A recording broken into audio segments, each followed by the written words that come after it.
Hello everyone, this is Kenneth Bruni from Tech and welcome back to the channel.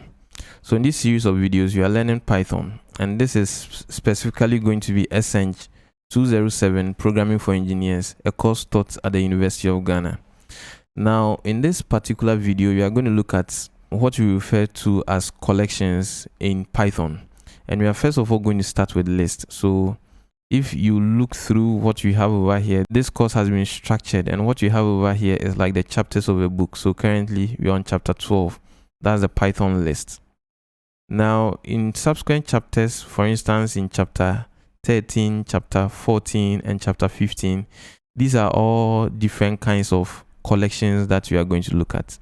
So here we have a list, we are going to look at a tuple, we are going to look at a set, and finally we'll be looking at dictionaries or Python dictionaries. So now what then is a Python list? Remember I said something that these are collections, and we are going to see how they make sense in the context of what we are trying to say as collections. Now a Python list is a collection which is ordered and mutable. Now mutable simply means it can change in terms of its members. Now it allows duplicate members. So there are lots of words being thrown at us at this moment. So now let's look at a typical example of this list. Let's say I have a variable and I'm calling this countries. And pay attention to the variable name I'm using over here, countries. That means I expect at least more than one country. So what I'm going to do is I'm going to bring out this square bracket. This square bracket, just by doing this is a list. So now currently, like what we've been doing over the few times that we've been looking at some of these things, we can actually print list over here. And when I run this, we do get an empty list over here.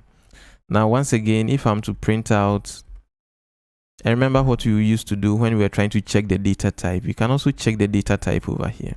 So I can check the data type of the variable countries I have over here. And now when I run this, we do get this a class of list. So clearly that's what we have over here. Now we are saying that the Python list is a collection. And what are these collections, or what are we collecting in here? So once again, if your guess is as good as mine, we are going to put in countries over here. So now let's start with my motherland, Ghana. So we have Ghana over here. So now when I save this and run this, we do get this Ghana showing up over here as a string. Now I can do a comma and add in another country, which I'm going to put up in the form of a string. So currently, let me add in a number of countries. So I have our very good brothers, Nigeria over here. And now let me do some European countries. So I have Germany, and let me also do France. And let me do one Asia country. So I'll do China. And let's just hold on for now. So we have these collections. Remember, this is a string in itself, declared in a single quotation mark. This is also a string in itself, declared in a single quotation mark, just like the rest of the other, countries we have over here. Now, when I run this, we do get everything being presented out over here because we are printing out countries, and we also get the data type as a list. So this is looking good. Now, one of the other things you are also going to come across, but then it's going to be very rare in some cases, that we can also add in different data types. So currently everything over here is a string. We can add in, for instance, 2, and in this case 2 is an integer. We can also have, let's say, 5.5. 5.5 is a float, and we can also have in, for instance, true. True is a boolean, and we can go on and on. So now if I'm to run this, we do get everything showing up over here, and this is indeed a list. Nothing has changed. Now let me just clear this because you are not most likely going to see this in list. Now we are saying that it is ordered and it is mutable. So we are going to actually test some of these definitions or some of these terminologies we are putting out over here. So we are saying that it has an order. So for instance, every Python list knows that this is the first element based on the arrangement we have over here, and this is the second element, this is the third element, this is the fourth element, and this is the fifth element. Now let's get back to a little bit of recap of some of the things we did back then. So now we were looking at school. Remember when we were dealing with strange, and we have something like University of Ghana. Now when we had the University of Ghana, I made mention of the fact that as far as strings are concerned, they have what we call the indexing. So we saw something like this. Okay, so if we wanted to print with just an index, we know what to do. And if we wanted to slice, we know what to do, and things of that sort. Now that same principle applies over here, and that's why we say they are ordered. So their order is very important. So now in that same way, let me just clear this over here. I can confidently say that the index of Ghana, as we have it over here, is 0, and the index of Nigeria is 1. The index of Germany is 2. The index of France we have is 3. And finally, China will be 4. So now let's see this. And let me just comment this one out because I just want to print this. So if I just want to print Ghana, first of all, let me just print this. We have the whole list showing up over here, as we can see. Now, if I'm to bring in the square brackets, just as we did with strings, and put out a 0 over here, then I just want to print the element that corresponds to the first index because the indexing starts from 0. Now when I run this, we do get Ghana over here. If I do a 1 over here, we do get Nigeria. If I'm to do a 4 over here, we are definitely going to get China as printed out over here. If I'm to do, for instance, a 5, remember we were catching some errors when we were writing University of Ghana. We were trying to get some ranges and things were not working out. So clearly you could see that it says index error, list index out of range, and that's what you see over here with the index of 5. But then if you remember, we could have, or we could also use the index of -1 in the case of strange, and the same principle applies over here. So when I do -1, then this is going to be the last element within the list. So now currently when I run this, I do get China over here. And now we can start doing the negative indexing. So now we are counting from the back, and we do get France over here, and it goes on and on. Now if I do this, and this we discussed extensively when we're dealing with strings, so definitely we get everything over here. If I want to start printing or start collecting my list from my first index, I can now specify an index of 1 over here and leave this ending index blank. So now when I run this, you see that it starts with Nigeria and it moves on. It chops Ghana off. If I do this and, for instance, put in a 3 over here at the ending. Now please, if you are finding this a little bit confusing, kindly refer back to the strange video, and that's where I extensively broke this down. We are just using that same principle over here. So in this case, everything is going to be printed from Ghana, and it will exclude what we have over here, France and China. So now when I save this and run this, we do get Ghana, Nigeria, Germany. So this we already know. So the order is what I've demonstrated over here. This is very important. Now we are seeing that it is mutable. Now this is where I want to explain the mutation process of lists. So now we already know that these are the index or the indices, and let's say we have, for instance, country.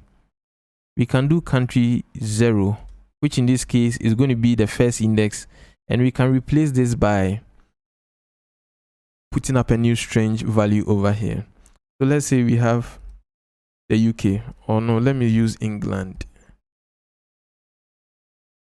So when I save this, and now if I'm to print out countries over here as we have it, if I run this, we do get Ghana has now been taken out. Ghana has now been replaced. Now the entire list of countries has undergone some mutation, so it is mutable. We've been able to change some data in there. That's the whole point of me trying to explain mutation over here.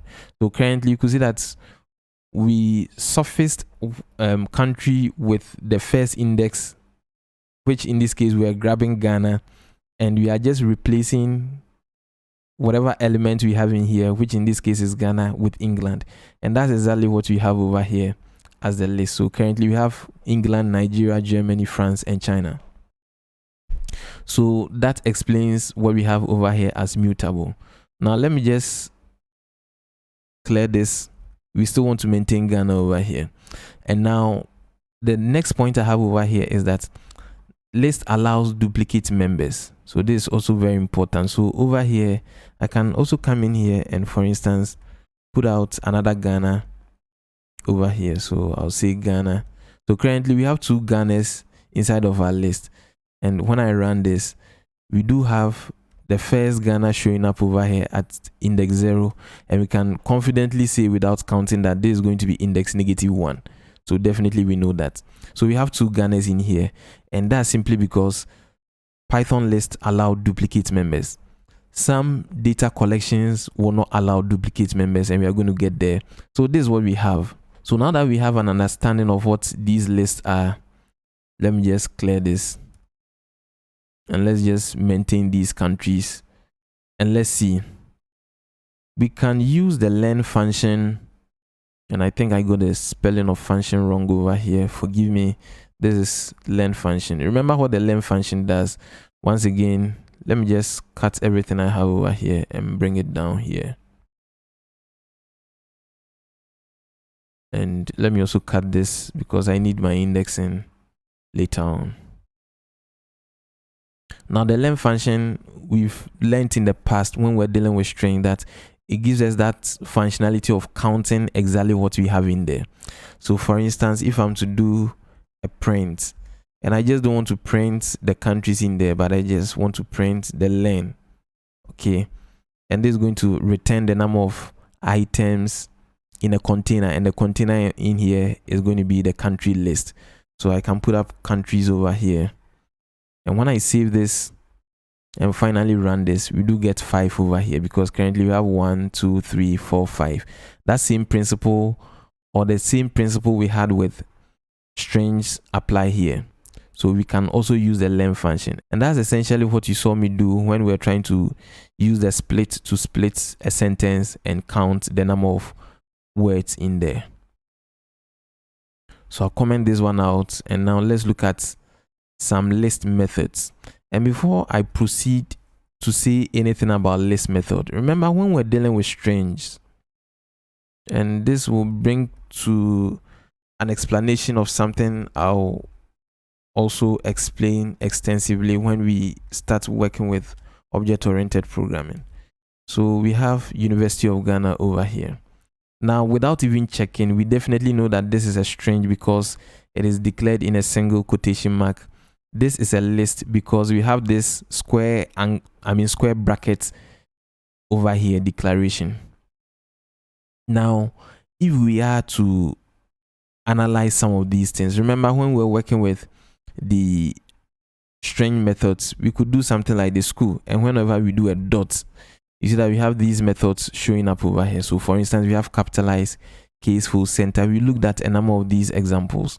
All right, now let me just leave this as it is over here. Now let me do countries, and then when I do a countries dot, I don't get capitalized, I don't get case fold, I get different set of methods over here. Now this is where I want to point out that, remember I made mention of functions and methods, and once again let me just come back here and, for instance, let's say do something like capitalize, and now let me also do something like countries dots, let's say count. Good. Now let's me also uncomment what I have over here with a len. Now when I hover around this, it tells me that this is a function, this len is a function. When I hover around this, it tells me that this capitalize is a method, and over here too, this is a method. Now remember, we could use this len function to also count the number of characters in here. So the point I'm trying to make is this len was used on strings and also on lists. The point I'm trying to make here is when it comes to functions, the scope of functions expands. So it doesn't necessarily matter the kind of data type or collection you are working with. But in the case of methods, methods are specific within the scope of where they belong. And in the case of capitalized only belongs to strings. So for instance, we cannot have something like number if number is equal to 10. And now if I'm to say number dot, this is also going to give me different set of methods. So methods are only specific to what I'll say the kind of class we are working with. Okay, remember, whenever we print out the data type of anything that we have done so far, it tells us that it is a class of maybe string, class of int, or anything of that sort. So let me just try and print this one out. So if I'm to print, and I'll say type, and if I'm to close this up over here and also comment this one and run this, I think I have an issue over here. It says the countries. Okay. So I need to comment these ones too, because I'll have to pass in some arguments and stuff like that. So clearly you see that this is an int. Okay, so there's an int class, there's a string class, there's a list class, and there are other classes. When it comes to the classes, the methods are defined in there, and those methods are going to be specific to those classes, and it doesn't go beyond them. But in the case of functions, functions can be used in a variety of ways and in different places. So now let's just move on to exactly what we have over here. This is just by way of information. Like I said, when we get into the nitty-gritties of object-oriented programming, we are going to see very good use cases and examples. So now let's look at the append method. And now we can do something like countries.append. And this append adds an element at the end of the list. So when I do, it says that I need to put in an object, which can be a string. And look at what we have over here. This is going to return none. So some of these things are very important. So let me say I just want to add, and this time around I want to add Brazil. So once again, this is also going to support the fact that Python list is mutable. We can change elements in there, we can add up onto it, we can do a number of things in there. Now let me also emphasize on the fact that this is going to return none. So indeed, if I come in here and come and print out what we have over here, if I run this, we do get none being printed out over here. But clearly this is not what we want. We actually want to see things working. And in order to do so, we actually have to get this as it is over here. And now we can now print out countries. Now when we print out countries, this is now going to give us the list of the countries, and you could see that Brazil has now been added over here. Now this may sound a little bit confusing, but then as and when we get to object-oriented programming, we are going to, or I'm going to explain this very well. But basically this is what is happening. Now Brazil has been appended or has been added, and this, whenever we call the append method, it is always going to add on to the last index over here. So now when I do, for instance, let me just copy and copy and paste this, and let me just also add in another country. Let's say I have Togo over here. So now first of all, we're adding Brazil, and now we're also going to add Togo. So Brazil and Togo is going to be added. Now when I run this, you could see that I have Brazil and now I have Togo over here. Now let's look at other examples, and once again let me just clear this, and let me also cut this and bring this down over here where we have the clear method. So it says the clear method removes all the elements from the list. So definitely this is quite intuitive. So we can say countries dot clear and bring in the parentheses over here. It says this returns none, no problem. So now after clearing everything, let's say if I'm to print out countries and run this, we do get an empty list over here because the clear is actually clearing everything. So these are some of the things you can do. Let's say you have a database structure of something, okay, some kind of data, you can put it in, let's say a list, and you can have, let's say, a button that's, let's say, delete all. So whenever you click on that, then this clear functionality will be invoked and everything will be deleted. And that's how some of these things work in real life. So let's just comment this one too, and let's see the copy. So this copy will return a copy of the list.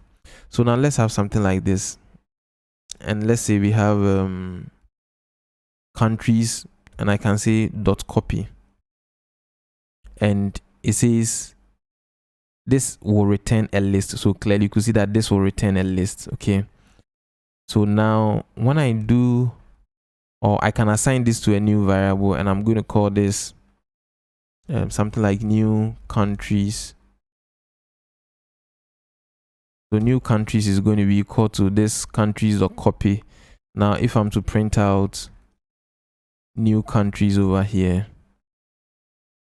if I'm to run this, we do get a copy of the countries list. Okay, because this new country was, the countries were copied into this new country, and it is as simple as that. So now let's just comment what we have over here, and now let's look at an example. Let me cut what I have in here and bring it down over here, and now let's look at the count. So it says that this count returns the number of elements with the specified value. So the number of times an element appears in that list, and currently it's almost as if everything is appearing once. But then let's see something like, I can say countries.count, and when I pass in here, it says that what I need to put in a string, so it returns the number of occurrence of a value. So if I'm to put in Ghana over here, and because this is returning an int, I can print it out. That's the point I want to make over here. So I can print this one out, and now when I save this and run this, it says that Ghana appears 1 over here. Now because this accepts duplicates, so now let me do a Control-C, try and duplicate Ghana a number of times. So currently I have 2 Ghanas in here, and now when I run this, we see that we get a 2 printed out over here. Now this is looking good. Now let me just cut this and show another example we have over here with the index. So this will return the index of the first element with a specified value. So if I'm to do something like countries.index, and it says that I need to pass in a string. Okay, so over here I'm going to say Ghana.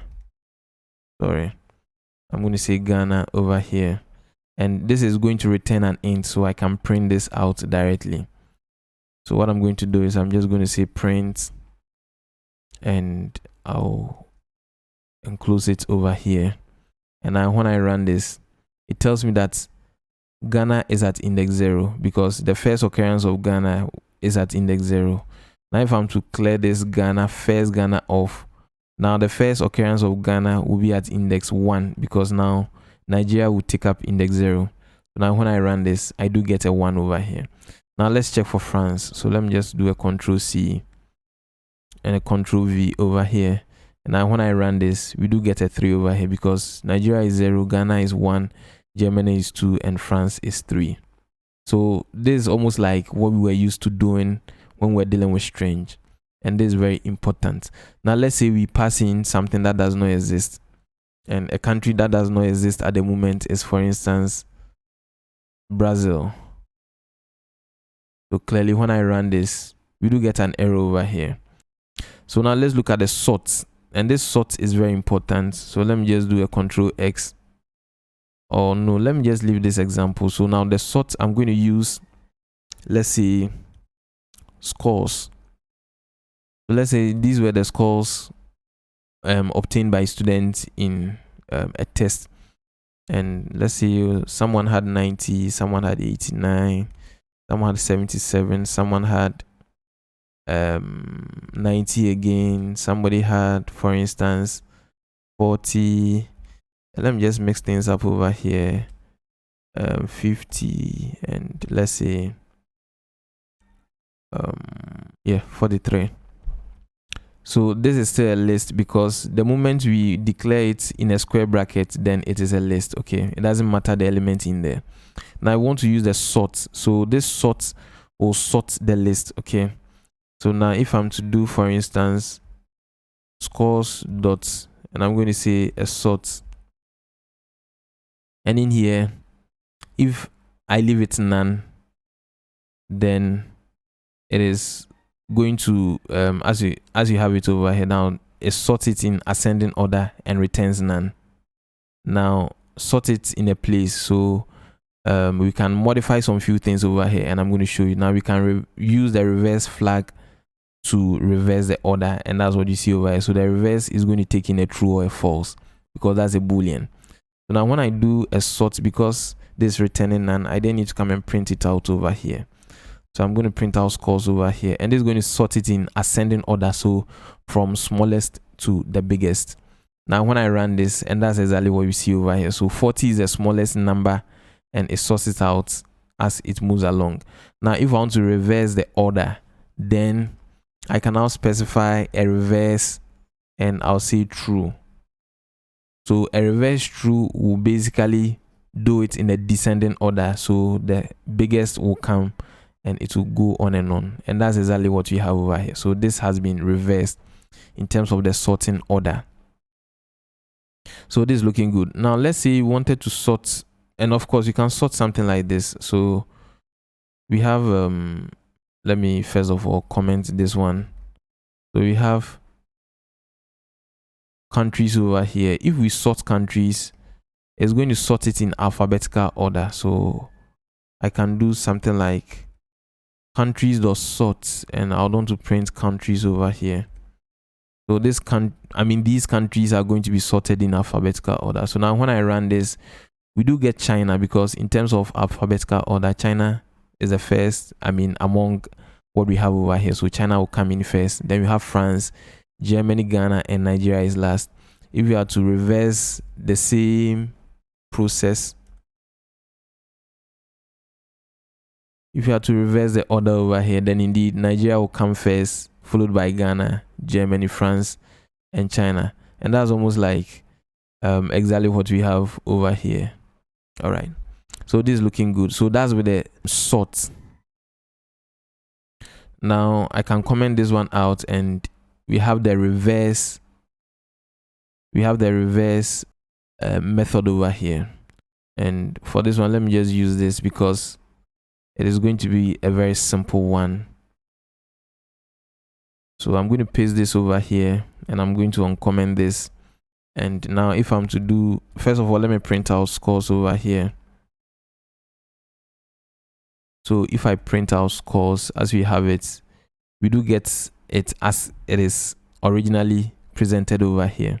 Now I can do a scores.reverse, and I'll bring in a parenthesis over here. So currently it tells us that this is going to return a none. So we cannot do a reverse this way. We can just do this, and finally I can print out scores over here.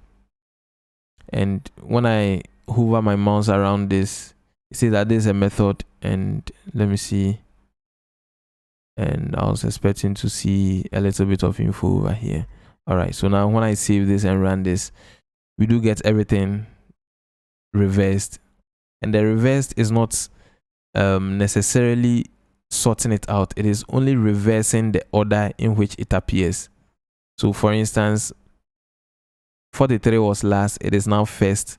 This was last but one, it is now second, and things of that sort. Okay, it doesn't sort it. So currently you could see that this is not in ascending order or descending order, because this, at least the list we have over here, is 40, and 40 should have been placed here first. So it just reverses the order and not necessarily sorts it out over here.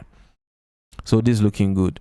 Now let me just comment everything I have over here and look at these last two ones we have in here, and that's a remove and a pop. Now remove and pop is equally interesting. So let me bring this up over here. Now this will remove the first item with a specified value. So if I'm to do something like scores dot, and let me say remove, and in here I need to specify an int. So it says the first occurrence, removes the first occurrence of value, and over here once again it returns a none. So we just need to run it this way and print it out later on. So let's say I put in 1 over here, and now if I'm to print out scores over here, let's see what happens. If I run this, we do get a problem over here, and that's simply because you don't have 1 inside of this list. But now see, if I put out 90 and run this, it takes 90 off, because the first occurrence of 90 is what we have over here as 90, but then you could see that we have another 90 over here, okay, but then it takes away the first one. And if we would want to take, for instance, 50, and if we pass in 50 over here, when I run this, we do get 50 showing up over here. So this is the first occurrence of that particular element or item we pass in here. Now let's see another example with our countries, because this is also going to give us a different perspective of how things work over here, and we are still going to use the remove. So let me just comment these ones out so that we don't have them printing, and let me just come in here and put out this. So now let's use remove. So I'm now going to say countries dot remove, and here I need to specify a string. So you can see that IntelliSense was helping us. It looks at the kind of items we have in there, and it is going to tell us the kind of data type we should be working with. So now if I do this and leave it blank like this way, clearly we are going to see something. Now when I run this, we get an error, and it says that we definitely need to pass in an argument, okay, but then 0 was given. So let's say you want to remove Nigeria, Control-C, and I'll do a Control-V over here, and currently when I run this, we have Nigeria being taken off. Good. Now let's look at the last example we have over here for our methods, and that's with the pop. And the pop removes the elements at a specified position. So let's see. Now I have countries.pop. If I don't specify anything over here, it is going to be supported one way or the other. So now see, if I do print countries like this, now pop is, if you don't specify any index over here, it's going to pop up the last element. So currently you can see that China has been taken off. Let me once again just comment this one out. And now when I run this, we do have China as part of our list over here. But now when I bring in a pop, do saving and bring this up, now China is taking off, and that's if we don't specify any index over here. But let's say we specify index 0. And now when I run this, currently index 0 is Nigeria. So Nigeria will be taken off and China will come back. So now when I run this, we see that Nigeria is taken off and China is back over here. Now if I do index 2, which is going to be Germany, I'll do index 2 over here. Germany will be taken off. We'll have Nigeria, Ghana, France, and China. And that's exactly what we have over here: Nigeria, Ghana, France, and China. All right. Now there are other examples of list methods, and I think the rest of them you can experiment and see through IntelliSense what they actually do, and things will be cool. Now some of the applications we'll be building later on will make good use of some of the things we are working out with over here. So this is going to be the end of this video. Now if you find value in the videos I'm putting out over here, kindly support my work by subscribing to the Cambro Tech channel. Now also don't forget to hit on the notification button so that anytime I release a video, you'll be duly notified. Also share this video with friends and family who find this content very useful. At Cambro Tech, we say learn programming. You can do it. Bye bye, and catch you in the next video.